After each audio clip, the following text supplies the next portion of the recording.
In today's video, we will be looking at two horrifying caving stories that went horribly wrong. The first one in particular is heartbreaking, a selfless heroic act that ended in a devastating tragedy.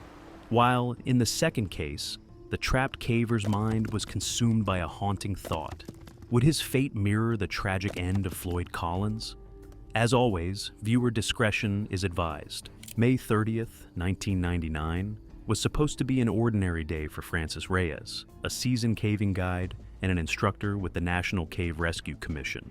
Leading groups through the winding passages of Cueva, Los Angeles and Puerto Rico had become second nature to him. He knew every twist, every chamber, and every danger that lay within the caves. But on that fateful day, the cave would demand the ultimate sacrifice from the man who had dedicated his life to its exploration and safety. The group he led that day consisted of 17 individuals, a mix of adventure enthusiasts and curious first-timers. Among them was Elba Vasquez Gonzalez, a middle-aged woman who had taken this trip to conquer her fears. Reyes, with his characteristic warmth, reassured her, and others who seemed nervous, jokingly calling the cave their underground playground. The group entered the cave just after midday, leaving behind the warmth of the sun and stepping into the cave's eternal night. Reyes led the way with the ease of a seasoned guide. The stream passage stretched before them, which seemed harmless at first. They had to make their way through it in order to go deeper inside the cave.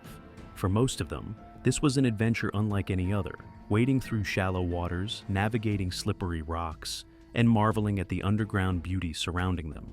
Reyes moved confidently among them, offering steady hands and gentle encouragement to those who faltered. As they ventured deeper, the stream's gentle flow began to strengthen, its sound growing louder, its movements more insistent. Reyes noticed the change. He halted, his trained ears picking up the danger that was heading their way. Unbeknownst to the group, heavy rains had fallen in the mountains far away, sending a pulse of water surging through the underground network toward them. Reyes cast a glance back at the group, his sharp instincts warning him of a potential threat. The current tugged at their feet now, subtle but undeniable. He paused briefly, pointing his headlamp down the passage as if trying to gauge the unseen force approaching them. For the moment, they were safe, but he knew they needed to stay ahead of whatever was coming. Without alarming the group, he pressed them to keep moving, guiding them toward higher ground. His voice, calm but firm, carried over the sound of the stream. The atmosphere shifted subtly. The group, sensing his concern, moved with more focus, though their initial excitement still lingered. The water, however, was relentless. Each step brought them closer to the danger Reyes could sense but not yet see. Within moments, the water around their feet began to rise. What had been a manageable stream quickly transformed into a churning current. Panic began to set in as the group struggled to keep their footing. Reyes acted swiftly, directing them to higher ground. He shouted and instructed everyone to move up to the incline, pointing towards a steep, rocky slope that led to an upper passage. The group scrambled upward, the water surging faster with each passing second.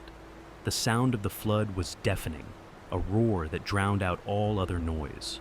Rocks and debris tumbled through the torrent, adding to the chaos. As the group approached the incline, the sound of rushing water seemed to grow louder, echoing ominously through the cave.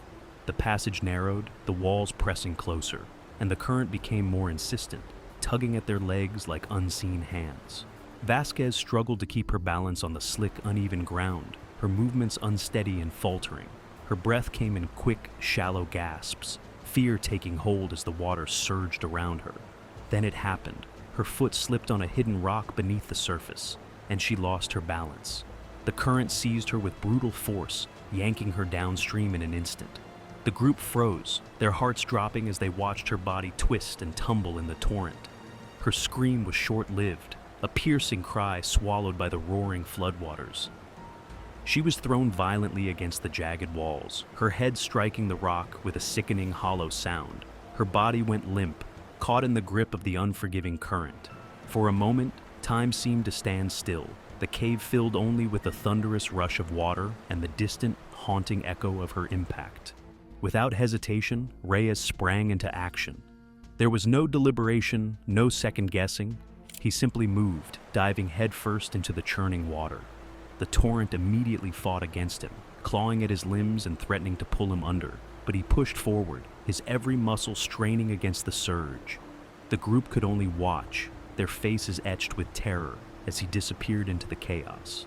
Reyes' powerful strokes cut through the water, his determination overriding the pain and exhaustion clawing at his body. He reached Vasquez just as the current began to drag her under, her face pale and slack, blood trickling from a gash on her forehead. Grabbing her with one arm, he used the other to brace against the sharp rock, steadying himself against the relentless force. She was barely conscious, her body lifeless and heavy in his grasp. The cold water had sapped her strength, leaving her at the mercy of the cave's wrath.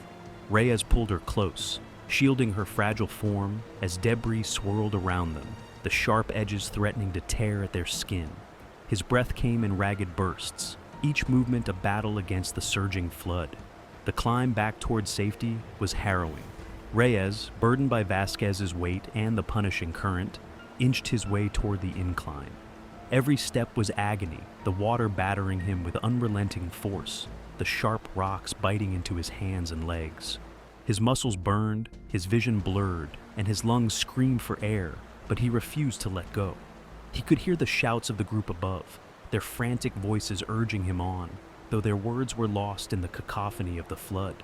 When he reached the base of the incline, his legs trembled with exertion, his body on the brink of collapse. Using every ounce of strength he had left, he began to hoist Vasquez upward, inch by inch. The group above extended their arms, their faces twisted with desperation, as they strained to pull her to safety. Reyes pushed with all his might, his entire being focused on getting her out of harm's way. Finally, with one last Herculean effort, Vasquez was lifted into the hands of the group, her limp body cradled as they pulled her to the dry upper passage. Relief washed over them, but it was fleeting. As Reyes prepared to follow, disaster struck. A powerful wave, larger and more ferocious than any before, thundered through the passage. It hit him with the force of a wrecking ball, slamming into his body and tearing his grip from the rock. His footing gave way, and in an instant, he was swept backward into the raging current. Above, Vasquez's eyes snapped open.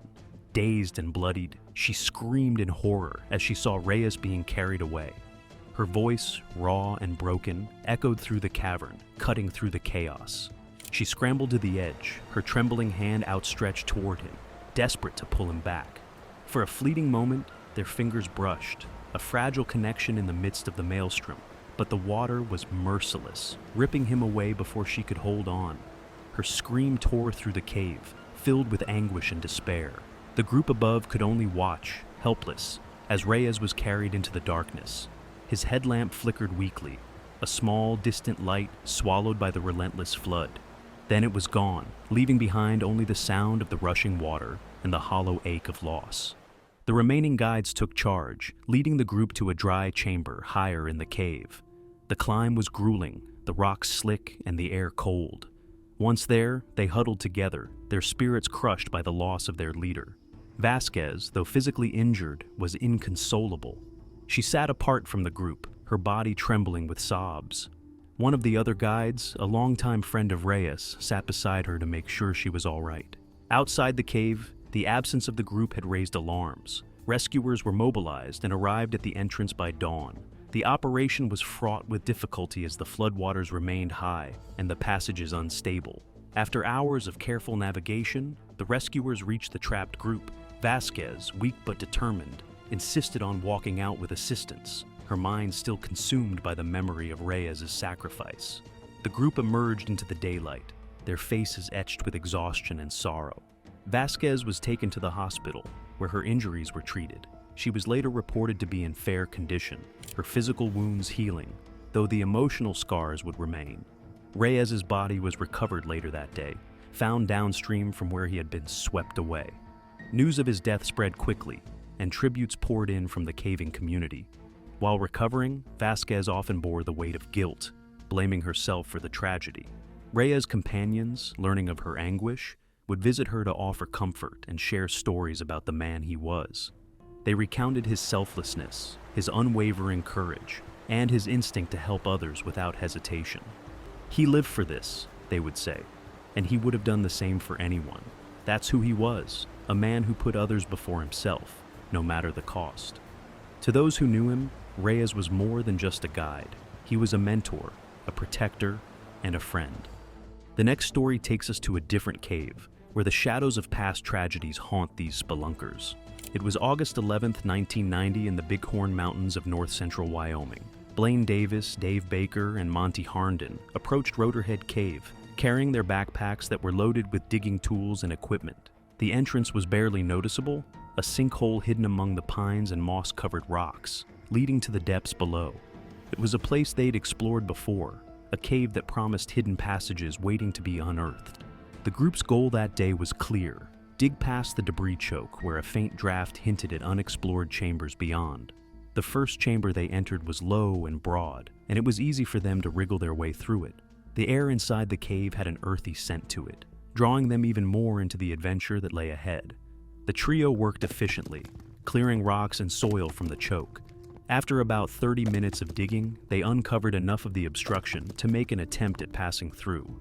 The opening was tight, uncomfortably so for Davis or Harnden, but Baker, leaner and more physically fit, decided to give it a shot. Positioning himself on his left side, Baker began to squeeze through. The angle was steep, a 70-degree incline leading to a 7-inch gap between the ceiling and a massive breakdown block. The space seemed impossibly narrow, but Baker was determined. The others watched as he contorted his body, inching forward with calculated movements. Harnden cautioned his friend, reminding him about the vulnerable state of the cave. He told him to be careful as he moved further inside. He knew too well the risks of such passages. Baker grunted in response as he worked his way upward. The rock walls pressed against him, making every movement a laborious task. Each shift of his body brought the ceiling closer to his chest, the claustrophobic space tightening around him. Harnden and Davis, busy with an alternate dig nearby, occasionally paused to check on Baker. For a while, his muffled grunts and the scraping of rock filled the silence. Then, suddenly, there was nothing. "Baker," Harnden called, his voice echoing in the chamber. No clear response came back, just a garbled sound, faint and panicked. Harnden dropped his tools the instant he heard Baker's muffled, panicked cries. He scrambled toward the choke, his heart pounding like a drum in his chest. When he finally reached Baker, the sight made his stomach lurch. A triangular rock, about 30 pounds, had fallen squarely on Baker's back, pinning him against the wall. But it wasn't just that single rock. Smaller fragments of debris had cascaded down with it, wedging around his arms and legs. The larger block pressed into his ribs, forcing him into a painful position. The sharp edges of the debris gouged into his skin, leaving angry red welts and smears of blood. It took just a glance for Harnden to realize what had happened. Baker had been navigating the steep incline. The breakdown blocks above him were held in place by little more than a precarious balance and gravity. As Baker shifted his weight to inch upward, the inevitable happened. The triangular rock shifted first, tipping forward and striking his back with a sickening thud. Its momentum triggered a cascade. Smaller rocks and debris rained down, filling the narrow space around him and leaving him completely immobilized. The cave seemed to groan under the shifting weight, a reminder of just how unforgiving the underground could be. Baker's voice was hoarse as he pleaded for help. His mind spiraled into terror as the image of Floyd Collins, the infamous caver who had died after being trapped in a Kentucky cave in 1925, flashed vividly in his mind. The thought hit him hard. He couldn't shake the fear that this was how his life would end too, stuck, helpless, and buried in the dark. Collins' story was a haunting legend among cavers, trapped by a falling rock and sand cave and didn't make it out alive. Harnden shook off the chilling thought, though it had taken root in his own mind too. He inched closer to Baker, examining the situation. Harnden remained steady, refusing to let panic take over. He reassured Baker, firmly reminding him that they would get him out and that there is no chance that he would have to have the same fate as Floyd Collins. Harnden dug his feet into the uneven ground and gripped the jagged rock with both hands, straining against its weight. It didn't move. Every attempt seemed to press the triangular stone further into Baker's back, making him groan in pain. The sharp edges had already torn through his clothing, and each failed effort only deepened the abrasions on his skin. Davis, crouching just behind, handed Harnden whatever tools they had: pry bars, a small hammer, anything that might give them leverage. The narrow space forced Harnden to work awkwardly, his arms aching as he fought to create even a sliver of space between Baker and the unforgiving walls. Minutes felt like hours as the confined air grew stale, and the dampness of the cave clung to their skin, intensifying their sense of urgency. For Baker, each breath was a battle. The rock pinned his chest just enough to make inhaling a shallow, laborious process. The tight confines of the choke pressed against him from all sides, heightening his panic. His thoughts spiraled uncontrollably, flashes of his family and unfinished dreams cutting through the haze of fear. The oppressive darkness made it worse. The faint glow of headlamps only served to remind him how far they were from the safety of open air. He fought to keep himself calm, but his body trembled with the mounting dread that he might not make it out. Harnden finally managed to wedge his hand against the edge of the triangular stone. With a desperate burst of strength, he pushed upward, trying to dislodge it. The movement sent a jagged corner of the rock scraping across Baker's back, tearing into his skin. Baker let out a guttural cry, his body twisting reflexively against the rock. Harnden winced at the sound, but kept going, knowing there was no other choice. He managed to tilt the rock just enough to shift its weight. Using the narrow walls for leverage, he pushed the rock back toward Davis, who reached forward to grab hold and maneuver it out of the tight passage. The process was agonizingly slow, with every inch feeling like a victory against the cave itself. Finally, the triangular stone was freed, leaving Baker bloodied but no longer pinned. Harnden moved quickly, gripping Baker's shoulders and guiding him through the narrow squeeze. Davis supported Baker's legs from below, ensuring that he didn't slip further into the choke. Baker's body was limp with exhaustion, his strength spent after hours of being trapped. Each movement sent fresh waves of pain through him, but he gritted his teeth and focused on the voices of his companions urging him forward. When they emerged into the broader chamber, all three collapsed to the ground. Baker lay flat on his back, his chest heaving with shallow, ragged breaths. Harnden quickly wrapped a sleeping bag around him to stave off the chill, while Davis dug through their gear, producing a small bottle of water and some energy bars. Baker took small sips, his trembling hands barely able to hold the bottle. The silence in the chamber was heavy, punctuated only by the sound of their breathing and the faint drip of water from the cave walls. As Baker rested, Harnden and Davis sat close by, the weight of what had just happened pressing heavily on them. The thought of Floyd Collins, trapped and alone, never to be rescued, had haunted all three of them during the ordeal. Baker was then taken to the hospital, where doctors began treating his injuries. The triangular rock had left deep gashes along his back, and his body was covered in abrasions and bruises from being wedged in the tight squeeze. The medical team cleaned and stitched the wounds, monitoring him for signs of hypothermia and dehydration. Despite the pain and exhaustion, Baker was grateful to be alive, and he knew that without the quick actions of his teammates, his story could have ended far worse.